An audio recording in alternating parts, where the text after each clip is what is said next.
นิยายเสียงเรื่องปรารถนาจอมมารตอนที่ 4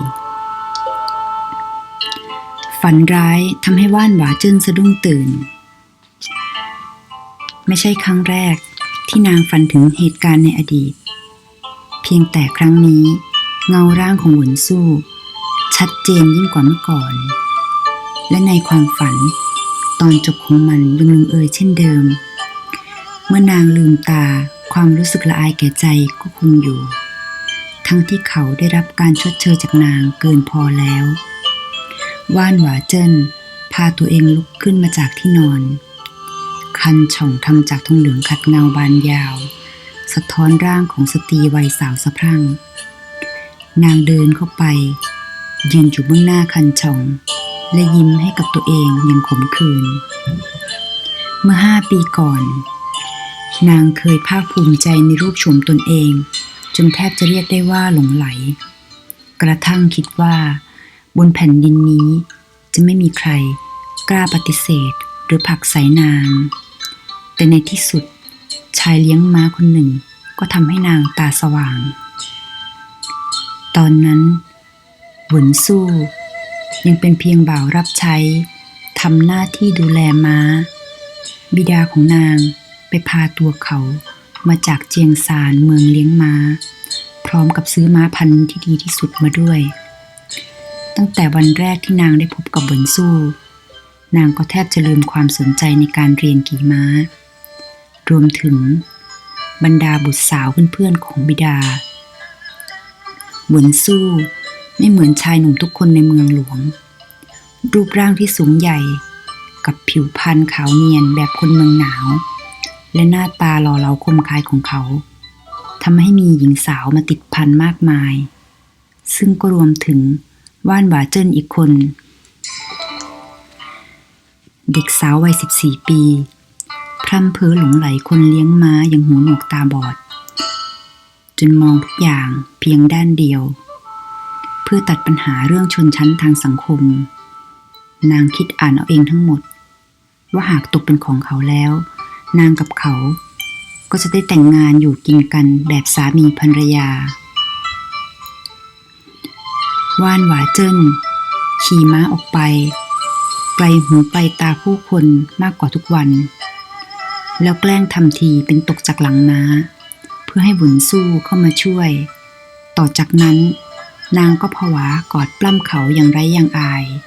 ทุกอย่างดำเนินไปตามแผนการที่นางวางเอาไว้ยกเว้นหวนสู้เขาผลักไสนางเขาทำให้นางอับอายเกินกว่าจะยอมรับว่าเป็นคนทอดกายให้เขาเมื่อมีคนอื่นมาพบนางกับเขานอนกอดกายกันบนทุ่งหญ้าในสภาพเสื้อผ้าหลุดลุ่ย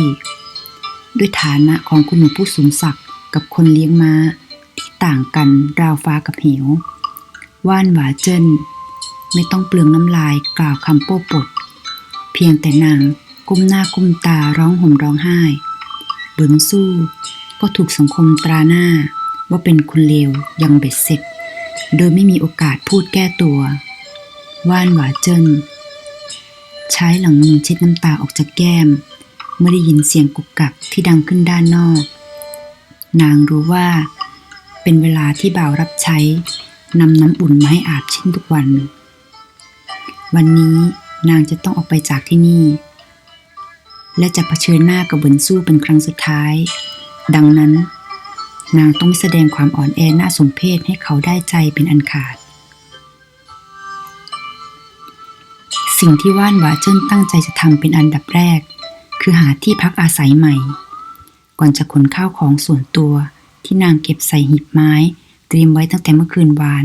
ออกมาจากคฤหาสน์หมื่นบุปผาทว่ายังไม่ได้ทันก้าวออกจากเรือนพ่อบ้านเซินก็วิ่งกระหืดกระหอบมาส่งข่าวว่าจื้อหมิงพาผู้หลักผู้ใหญ่มาขอพบนางกับหวนสู้คุณหนูว่านทำผิดประเพณีเป็นผู้ทำลายการมั่นหมายจึงต้องชดใช้ค่าเสียหายเป็นจำนวน10 เท่าของสินสอดทองมั่นมารดาของจื้อหมิงลอยหน้าลอยตาพูดอย่างฉาฉานขณะที่ว่านหวาเจิ้นนั่งตัวรีบ อยู่ท่ามกลางวงล้อมของญาติผู้ใหญ่อดีตคู่มั่นฮู้หยินจื้อวางสินสอดทองมั่นไว้เท่าไหร่หรือเหวินสู้ถามด้วยน้ำเสียงราบเรียบราวกับเขารู้ล่วงหน้าอยู่แล้วว่าจะต้องมีเหตุการณ์เช่นนี้เกิดขึ้นเราได้ให้สินสอดทองมั่นกับนายท่านว่านไว้เป็นไข่มุกและทองคำอย่างละหีบเพราะฉะนั้นคุณหนูว่านต้องชดใช้คืนมาอย่างละ10 หีบแววตาของฮูหยินจื้อไหวระริกด้วยความโลภท่านป้าตอนนี้ข้าไม่ตกลงว่านบ่าเจิ้นพูดยังไม่ทันจบประโยคเหวินสู้ก็ใช้เสียงอันดังกล่าวตัดบทอย่างเสียมารยาทแล้วกล่าวต่ออีกว่าข้าจะให้พ่อบ้านเสินนำไข่มุกและทองคำ10 หีบส่งไปที่บ้านตระกูลจื้อก่อนเที่ยงวันพรุ่งนี้นางหันไปมองเขาด้วยความตกตะลึงดวงตากลมโตเบิกกว้างแต่พูดอะไรไม่ออกสักค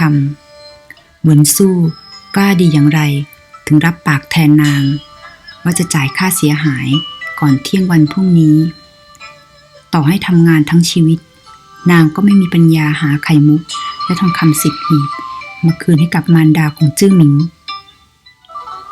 ไม่ต้องกังวลเศษเงินแค่หยิบมือเดียว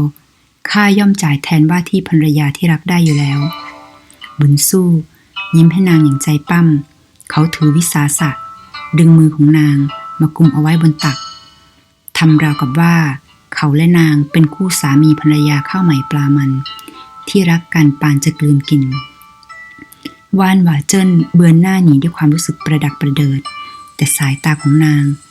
ก็ประสานเข้ากับสายตาเจ็บแค้นแสนเสียดายของจื้อหมิงเข้าอย่างจังทำให้นางรู้สึกผิดจนต้องดึงมือออกจากการเกาะกุมของเหวินสู้ทว่านางทำไม่สำเร็จเพราะอีกฝ่ายบีบมือของนางเอาไว้เสียแน่นเมื่อนายท่านเหวินรับปากแล้วเขาก็วางใจสีหน้าของฮูหยินจื้อเบิกบานขึ้นทันตาท่าทีเอาเรื่องก่อนหน้านี้หายวับไป